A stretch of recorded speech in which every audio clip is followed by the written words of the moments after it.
Hi, welcome to Algebra 1.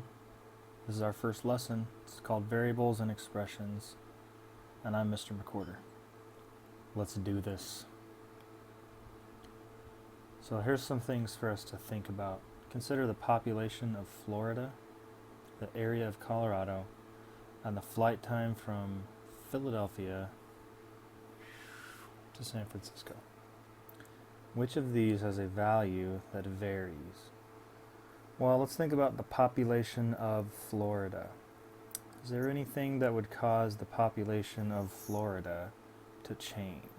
Oh, Marcus. Oh, okay. Your grandma lives in Florida during the winter, and then the rest of the year she stays in Utah. So the population of Florida could change throughout the year as people move in and out. Some people just stay there during the winter. Thank you. Also, people could be moving in and moving out of the state during the year. So the population of Florida has a value that varies.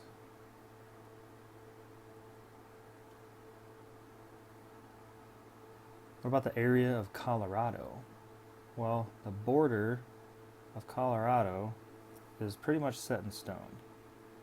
The area is 104,185 square miles. And it would take a pretty profound act of Congress to change that. So in the foreseeable future, the area of Colorado is probably not going to change. So we call that constant.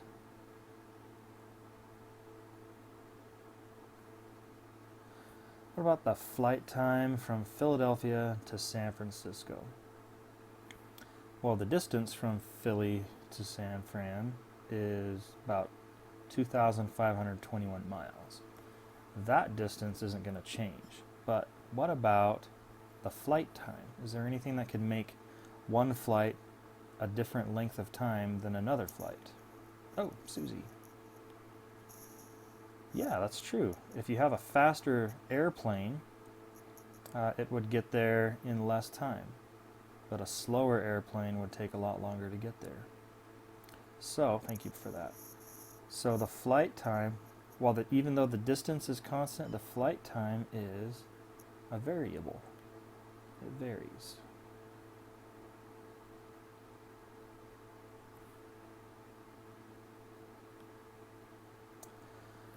So we're going to talk about a few vocabulary words here. A quantity, a mathematical quantity, is anything that can be measured or counted. So these ideas we're talking about, the area of Colorado, that can be measured. The flight time from Philadelphia to San Francisco, that can be timed and measured. The population of Florida can be counted. So those are all quantities.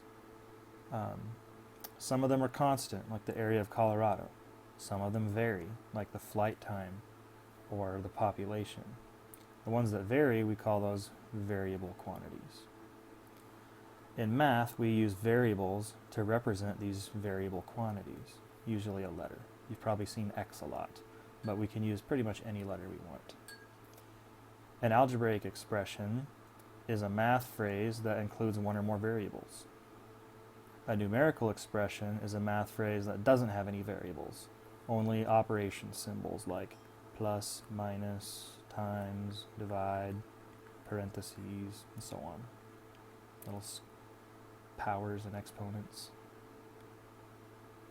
Alright, so let's take a look at writing expressions with addition and subtraction.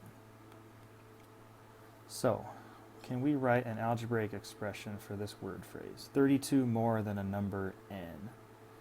Well, one way to think about it is to draw a model.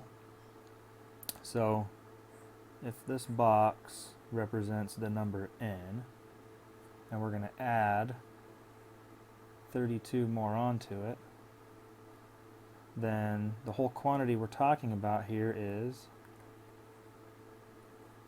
both of these put together, 32 more than a number n. So one way we could write that is n plus 32. We start with n, then we add on 32, and that gives us 32 more than n. Well, what about 58 less a number n? So our whole quantity here would be 58. then we're going to cut off a part that's size n. We want to know how much is left after we take 58 and then take away n. So what we get for that is 58 minus n. That's 58 less a number n. So why don't you pause the video right here and see if you can figure out an algebraic expression that says 18 more than a number n. Okay, so if we're going to do 18 more than a number n, that means we're starting off with n, and then we're going to add 18 more to get this whole quantity here. So the algebraic expression for that would be n plus 18. So what about if we have multiplication and division? So 8 times the number n, you got n and another n and another n.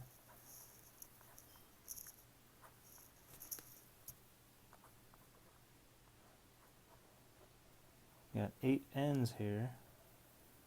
And then you want to know how much is this whole quantity. And a mathematical expression that can represent that would be 8 times n, or you could write 8 times n with the circle, which we generally, the more you get into algebra, you're going to write multiplication with a dot instead of an x, because we'll get confused between, does this mean 8 times n, or does this mean 8 times x times n? And a lot of times in algebra, we'll simplify it to the point where we just put 8 next to n, and that means 8 times n. So in algebra, if you see a number next to a letter, it means this number times that value, this variable value. So the quotient of a number n and 5. So that means we're going to do n divided into 5 equal pieces. So if we're starting off with some big value of n, and we're going to cut that up into 5 equal pieces. 1, 2, 3, 4. That makes 5 equal pieces. The value we get is the size of each one of these pieces. So the quotient of a number n and 5, you can write that as n divided by 5, or you'll more often see it n divided by 5 like that. So this fraction notation really just means division. And if you look at the division sign, you can kind of see where it comes from. The n would go on the top to take the place of this dot. The 5 would go on the bottom to take the place of that dot. And that will help you remember that this fraction bar is really just a division sign. So why don't you go ahead and pause the video right now and see if you can figure out these questions here. Okay, so I hope you paused the video and tried these on your own. So now I'm going to show you the answers to these. 6 times a number n, we can just write that as 6n.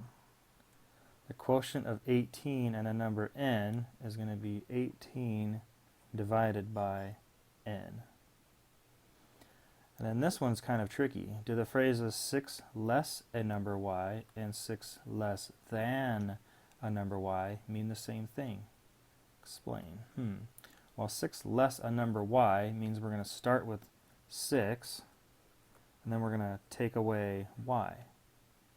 But 6 less than a number y means we're going to start with y and then get 6 less than that.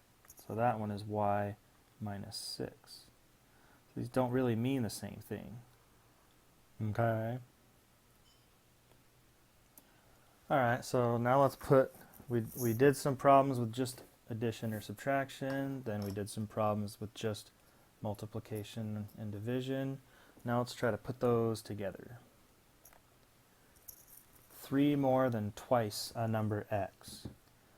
So 3 more than twice a number x. What is twice a number x going to be?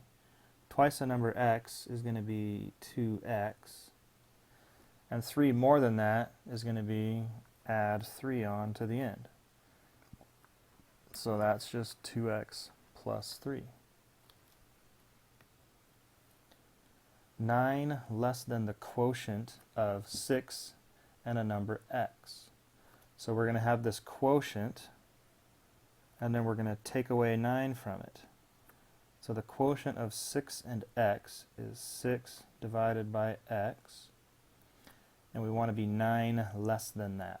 So minus 9.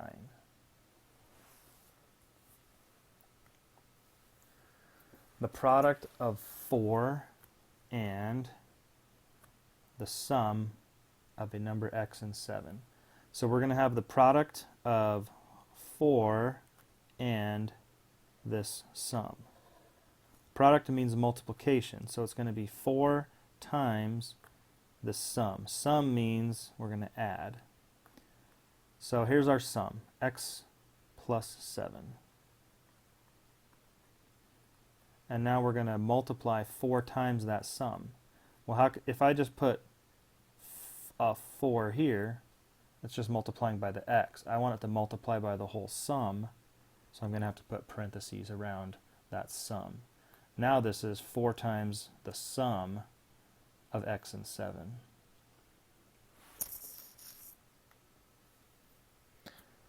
See if we can pause this right now and try these problems on your own. Once again, I really hope that you paused it and tried these on your own. So let's see if you got them right. A, 8 less than the product of a number x and 4.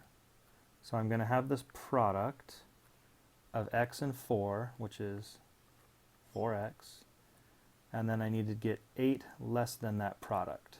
So minus 8. Twice the sum of a number x and 8. So I'm going to have 2 times a sum, and the things that I'm adding are x and 8. And then the quotient of 5 and a sum. So I'm going to have 5 divided by a sum here that I'm going to add 2 things together. The quotient of 5 and the sum of 12 and a number x. So 12 plus x. Problem 4, using words for an expression. So we can go the other direction too. Sometimes we can start with an expression and write words to go along with it. So our expression is 3x. Remember we said a number and a variable side by side indicates a product or multiplication. So 3x means 3 times x. So you could just write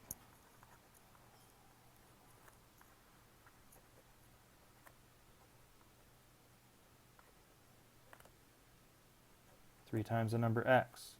Or you could say this, the product of 3 and a number x. 2 ways to say the same thing. So why don't you go ahead and pause, try these on your own, and then play again to see if you got those answers right. Alright, here we go. A word phrase you can use to represent the algebraic expression. So A would be, you could say the sum of a number x and 8.1, or you can say 8.1 more than x. On B, 10x plus 9, you could say 9 more than 10 times x, or you could say 9 more than the product of 10 and x. C would be the quotient of n and 3. You have to say it in that order. You can't say the quotient of 3 and n, because that would be 3 over n. And for D, you could say 1 less than the product of 5 and x, or you could say 1 less than the 5 times a number x. How about we can write a rule to describe patterns. So here's a kid building a house of cards. The table is 24 inches high, and each card is 3.5 inches tall. So what's the rule for this height? We want to give it in words and as an algebraic expression. So it looks like, let's see, so the number of levels here, they start at 2. So they would take 2 levels of cards, so 2 times 3.5, and then add the 24 to get the total height of 2 levels. To get the height of 3 levels, you would do 3 times 3.5 and add 24. So in words, we could say that you multiply the number of levels by 3.5 and then add 24. And an algebraic expression for that would be 3.5 times n plus 24. For B, a group of students built another house of cards that had 10 levels. Each card was 4 inches tall, and the height from the floor to the top of the house of cards was 70 inches. How tall would the house of cards be if they built an 11th level? Well, if it was 70 inches for 10 levels, and we added on 1 more level, and each card is 4 inches tall, we're just going to add 70 plus 4. And that is 74 inches tall. So it would be 74 inches tall if they built an 11th level. Another group of students built a third house of cards with n levels. Each card was 5 inches tall, and the height from the floor to the top of the house of cards was 34 plus 5n. How tall would the house of cards be if the group added 1 more level of cards? Well, right now it's 34 plus 5n. If they add 1 more level, each card is 5 inches tall, so we would add 5 more. So that would be 39 plus 5n.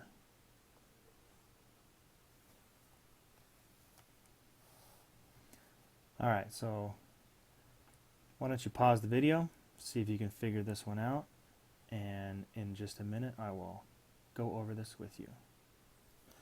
Alright, so on a 4-sided polygon, that's a square, if we draw from one vertex out to another vertex, we're only going to cut it into 2 triangles. So 4 minus 2 is 2 triangles. If we take a pentagon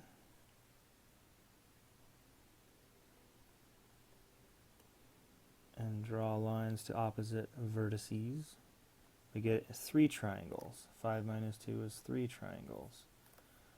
On the hexagon, we got 1, 2, 3, 4 triangles. So it looks like if this pattern continues, no matter how many sides we pick, it will be the number of sides minus 2. So n minus 2 triangles.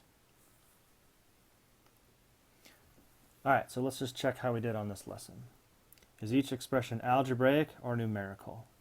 7 divided by 2. There's no variable in there, so that is numerical.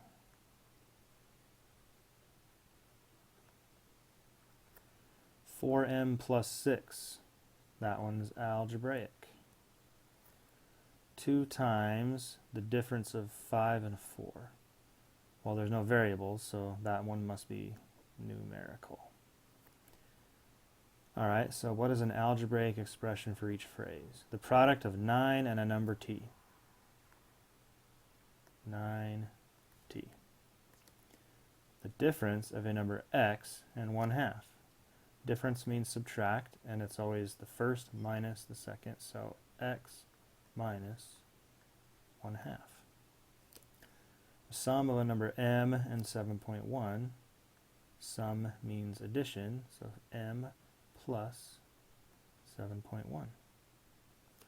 The quotient of 207 and a number n. That's 207 divided by n. Use words to describe each algebraic expression. 6c is 6 times a number c, or the product of 6 and a number c. X minus 1, you could say 1 less than a number x, or the difference between x and 1. T divided by 2, you could say a number t divided by 2, or you could say half of a number t, or you could say the quotient of t and 2. 3t minus 4, you could say that's 4 less than the product of 3 and a number t. And let's see. Explain the difference between numerical expressions and algebraic expressions. Well, numerical expressions can have numbers and operations, but no variables. And algebraic expressions are like numerical expressions, except they also have variables in them. Number 8. Use the table to decide whether 45n plus 0.75 or 49 plus 0.75n represents the total cost to rent a truck that you drive n miles. Alright, so for 1 mile it's $49 plus 75 cents times 1. For 2 miles it's $49 plus 75 cents times 2. For 3 miles, it's $49 plus 75 cents times 3. So it looks like we're doing the 0.75 times the number of miles. So if n is 1, 2, 3, then n is going to be taking place of the 1, 2, 3 over here. So it's going to be 49 plus 0.75 n. So this would be 49 plus 0.75 n. That's the end of the lesson. I hope you enjoyed it. I hope you invite your friends over to watch it. And I hope you have a great day. Oh, by the way, the magic word for this lesson is non sequitur. So there's a free question on your first quiz. All right, bye-bye.